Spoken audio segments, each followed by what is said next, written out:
Hi, Christina. Hi, Tajna. How are you? I'm well. How are you? I'm doing good. Okay. All right. Tell me about how you got diagnosed with endometriosis. All right. So I was 18 when my cycle was no longer bearable. And I was introduced to my gynecologist for the very first, or a gynecologist for the very first time. And she hinted that this may be endometriosis, but she would not know for a fact unless when she's doing a surgery, if I should remove a cyst or a fibroid to see what is really going on inside, right? And that's how you can be diagnosed. But she, after a couple of years passed, I was 18 then, and I did my first surgery at 24. And sadly, she had passed by that time. So I was telling the gynae who was doing the surgery that, hey, this gynecologist had diagnosed me with endometriosis. She's like, but the only way you can diagnose someone with endometriosis is if you cut them open and blah, blah, blah, blah, blah, blah. It's like, she has experience, and she told me I have endo, and I've been living my life getting treatment as someone who has endo. Anyways, I did my surgery, and we're going to talk about that later on, what the surgery was for and all of that. But when she did that and did her test, and when she actually came back, she was like, okay, you have endometriosis. It's like, I told you. We always know. Right? So, how were you diagnosed? Similarly, like I said, we always know. I started having irregular periods around, I think, 19. So irregular period started, and when my period did come, it took forever. It would just go on and on and on. Realized that was an issue that wasn't going away on its own, and I saw a doctor. I was at UWI at the time, so I saw a doctor at UWI, and that doctor told me, this seems like PCOS. But then when I saw another doctor, he kind of just ruled out that, no, I'd be fine. My irregular periods were nothing to be concerned about. And so the same symptoms went on and on and on and on. And I, by this point, got a new gynecologist, and that gynecologist ordered tests. Before those tests came back, however, I mean, all this time, I know that I have PCOS. Them don't know that I have PCOS. But in this time, it got to a point where I was losing so much blood that I was admitted in the hospital. And I needed blood transfusions. And in that entire process was when I finally got the diagnosis. Yeah. They have to wait until it becomes life-threatening to say you have PCOS. It was pretty wild, the fact that it had to get to that point for any real urgency to be shown. And you have hinted a little about life with PCOS, but how has it affected your life thus far?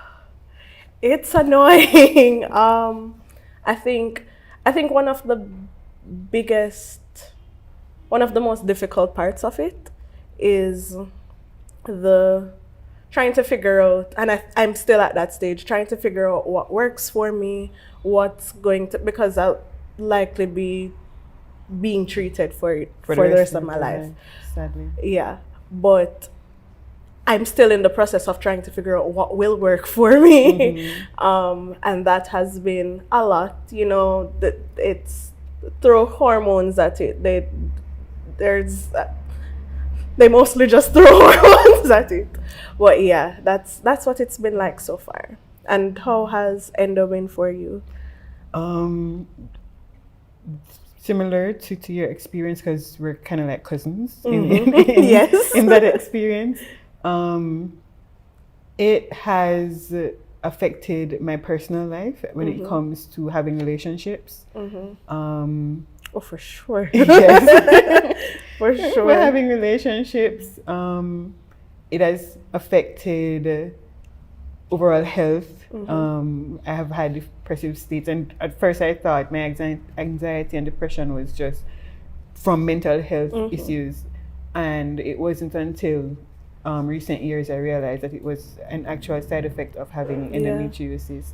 It has affected my work life because there are days when it is so hard to cope that I miss work. And persons would say, oh, your period pains can't be that bad. And funny enough, I have a high pain threshold, right? I have a story where my first surgery, it was to remove cysts and fibroids. I had ovarian cysts on both ovaries, and I had probably like 4 or 5 big fibroids. And I lost one job because of it, and I was like, I'm not losing anymore. I was working with Sasha Core at the time. And the job I was doing was commission based. So I was selling insurance. I was a financial advisor, and I wasn't able to go about my life as I need to. I could not survive. So I wasn't able to write insurance because I wasn't able to go on the road to get to people. And they didn't tell me to leave, but the fact of not being paid, I was like, this not gonna work. Yeah. So I lost that job, and I decided, okay, I'm going to remove my cysts and fibroids. But after that surgery, I came out of the hospital the Sunday, and it was restaurant week. By the Thursday, I was at the restaurant with my best friends with the bandage and everything, because I'm like, I am not missing restaurant week. I love that for you. So my pain threshold is very high. So when I'm stopping from work or not going somewhere severe because of pain, it is really crippling, right? So navigating life with endo it's terrible.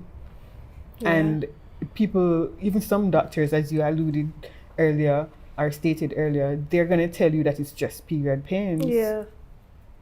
It's nothing you can't handle. And them can't handle it. And them cannot handle it. So I guess, as you said, cousins.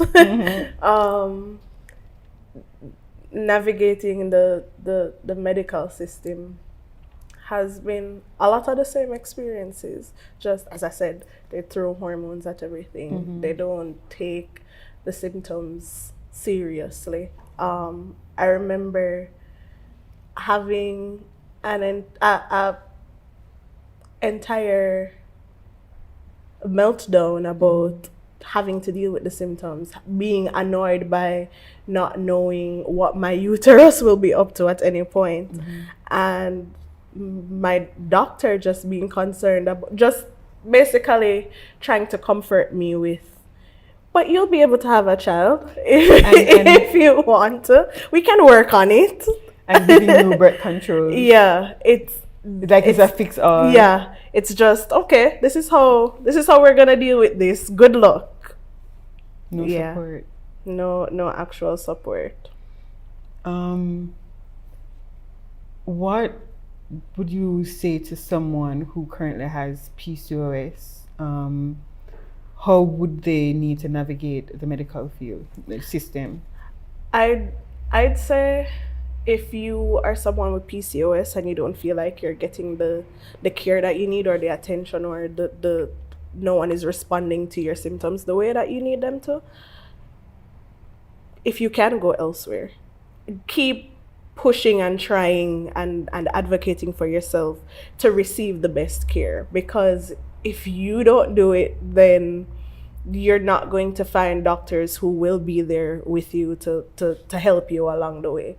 I'd say also find community with other people who, have these kinds of issues, and with their tips and their recommendations for doctors, things like that, you can have a much better experience than trying to do it on your own. That is true. And I would what about you? I would say the same. Continue advocating for yourself. when someone, as you said, when you're not getting the right traction from a particular gynecologist, continue searching, Yeah. Listen to your body basically. Yeah. Try and figure out what really works for you. And they point out these things to your doctor. So when you make a journal basically of what is happening, and when you go present yourself in front of a gynecologist or doctor, you list out these experiences, right? And you document their response. What do you think the medical system can do differently, or how can they accommodate persons with PCOS better? I think something came to mind when you were just explaining, you know, how you have to, you know, keep track of things and so on. I always say doctors are medical experts, but I'm an expert on my own body. Fact. Like, I've lived in my body. I know what I need, and I know when something's wrong. I think I'd say listen to your clients, to, you know, to medical professionals. They know what they're talking about. They know themselves. They know their bodies much better than you ever will. So listen to them. Try to put yourself in the position of someone just trying to understand what's going on with their bodies, and treat it in the best possible way that they can. That is true. Yeah. And I'm happy you mentioned that, because for someone who has endometriosis, for me, my pain was literally everywhere. It wasn't just in my pelvic area, right? It wasn't just happening during my period. There are times outside of my period when it feels bone deep, right? But also I know when I'm experiencing an end of flare up, right? And when I was navigating the medical scene, trying to find the right gynae for me in 2019, I was having my period on my birthday. My period came on my birthday in 2019, and it didn't start. It was January, just to give you a timeline. It was January 2019, and by May 2019, I was still having my period. So every single day I was bleeding up until May 2019, and my endo at the time was like, okay, we're gonna induce menopause. So I went through menopause at 30. And even with the first 2 months of going through menopause, I was still bleeding. And by the 3rd or 4th month, things started kicking in, and the bleeding subsided, the pain subsided. But I'm like, it cannot be this. Yeah. It cannot be that I have This to get to be. menopause for this to stop. Yeah. It cannot be this. So for me, I want them to not just listen to their clients, not just listen to their patients, but for whomever is in control to throw more money at funding, so they can research both or illnesses better, so they and recommend hormone something other than hormone.